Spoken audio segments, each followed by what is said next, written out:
Кайрымдуу бол фондуна буга чейин Гүлзат Келдибекова аттуу жаран кайрылган. Ал оорунун айынан Россиянын Екатеринбург шаарында жатканынан кабар берип, кайрымдуу элге кайрылган. Азыр болсо мекенге кайтып келди. Фонд жетекчиси Азамат Байматов Гүлзат айымдын ден соолугунан кабар алды.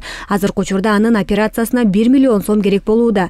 Бирок өздөрүндө жок болгондуктан минтип кайрымдуу элге кайрылууга аргасыз. Ороз айында сооп кылып жардам берүүгө чакырабыз.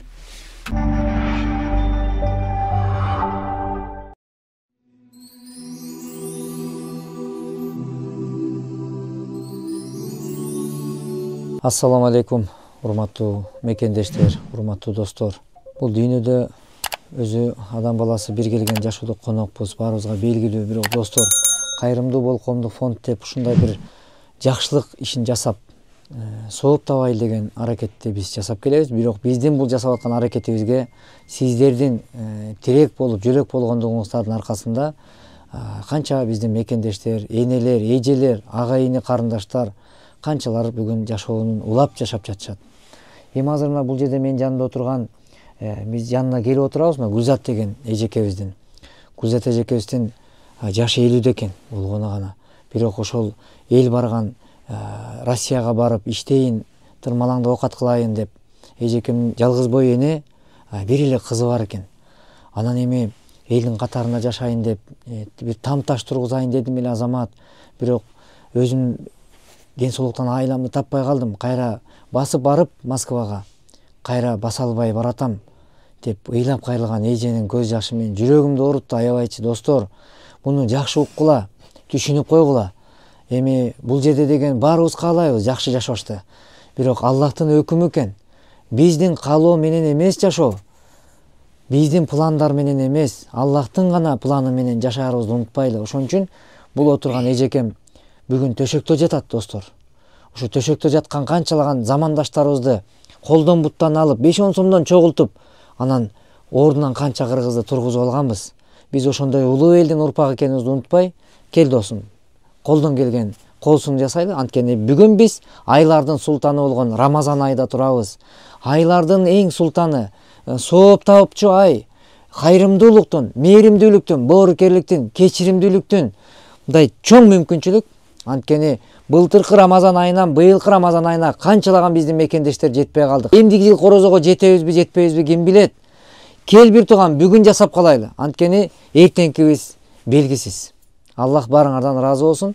Эжеке буйруса сиз эртерээк жакшырып кетиңиз. Биз тилектешпиз. Кудай буйруса. Анткени эл бар, журт бар, сөзсүз кол сунат деп биз ишенебиз. Анткени кыргыз бул айкөл элдин урпагыбыз. Аллах Таала баардыгыңыздардан ыраазы болсун, эч ким оорубасын. Урматтуу кыргыз элим, мен Келдибекова Гүлзат Курманбековна 2019 ушул Москвага барып 2024 жылга чейин жакшы эле иштеп жүрдүм. Эми ушу Алланын суноосу менен мен ушул 3 айдан бери 3,5 ай болду. Ушундан бери мен баспай бир аз ден соолугума байланыштуу жатып калдым. Үй жай алайын дегенмин, ушул бир кызым бар, 2 неберем бар. Үй жай салайын, таң кылайын деп баргам. Ушул Инстаграмдан ушу Азамат Байматовду таап, ушу менен байланышып, аргасы ушу Екатеринбург шаарында жаттым эле.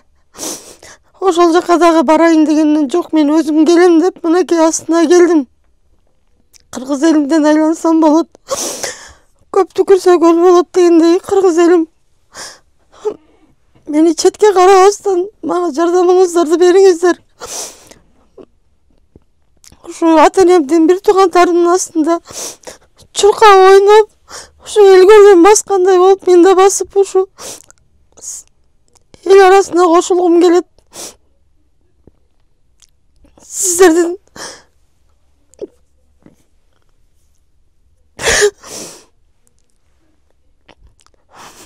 ушул кайрымдуу бол ушу фондуна кайрылганымдан бери четке карашкан жок. Ушу баары келип мени монтип карап атышат.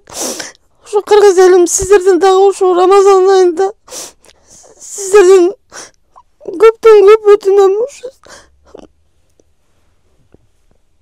көп түкүрсө көл болот дейт. Жардамыңыздарды бериңиздер. Ассаламу алейкум, кыргыз элим. Мен Жээнбаева Чынагүл, ушу Гүлзаттын бир тууган сиңдиси. Ошо 1919 жылы Москва иштейм, үй жай кылам деп барып, ушундай абалга туш келди. Ушу жакшынан эле кеткен. Ушунда 3-4 айдан бери ушул акыбалда. Азыр төшөктө жатат. Кыргызстанга келген. Мен карап атам.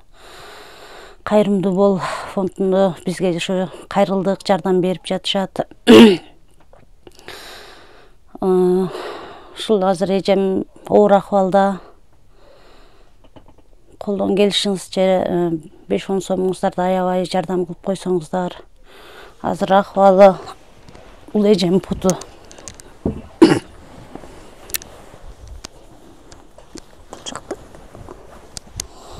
Мына ушундай. Ушул бутун баспай калды. Бул эл катары ушу баскысы келет. Курсагы ушул. Акыбалы оор. Кыргыз элиме кайрылат элек. 5-10 сомуңуздар болсо эле кайрылып коюңуздар. Элге окшоп бул да баскысы келет, тургус келет. Күндөн күнгө чөгүп баратат. Ушул элге окшоп баскысы келип атат. Сиздерден баарыңыздардан жардам сураганыбыз ошол. Ушул эжем жоготуп алгыбыз келбейт биз дагы.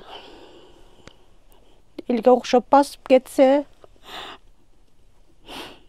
жардам кылалы десек, биздин дагы колубуз, каражатыбыз жетишпейт. Ушу жанынан чыкпай, ушу жөлөп тайып, алып кирип алып чыгып атабыз.